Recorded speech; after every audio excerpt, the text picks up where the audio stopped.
Hello everyone, this is your card of the day. Check natin ano yung pinaka-guidance or message para sa inyo.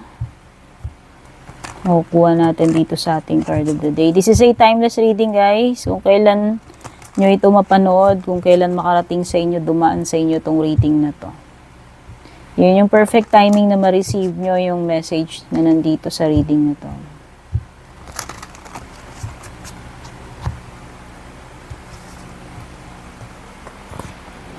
Ang nakuha natin is the Five of Wands.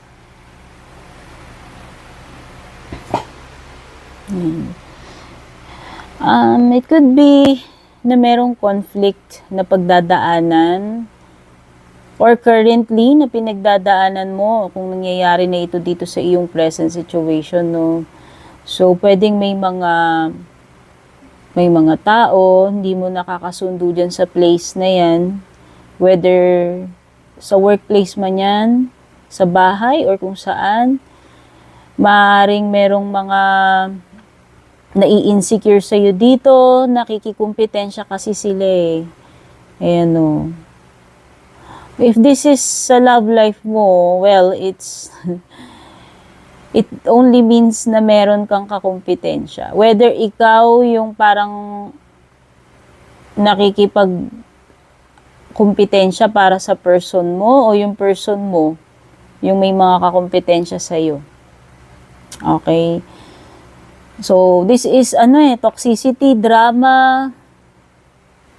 Pwedeng may mga tao na nakikreate na mga intriga dyan or eksena, drama. Okay? Kung sa negosyo to, sa career mo, o yun, pwedeng karera kayo dun. Oo, may mga kakumpetensya ka. Halimbawa, for promotion. Pwedeng hindi lang naman ikaw yung candidate. Okay, this is, parang alam mo yung, ang pangit naman kasi ng term na parang nakikipag-agawan, pero parang nakikipaglaban para sa isang bagay or cause. Yun yung more on na-feel ko rito. Okay? So, if signs yung hinahanap mo, pwedeng Aries, Leo, or Sagittarius energy.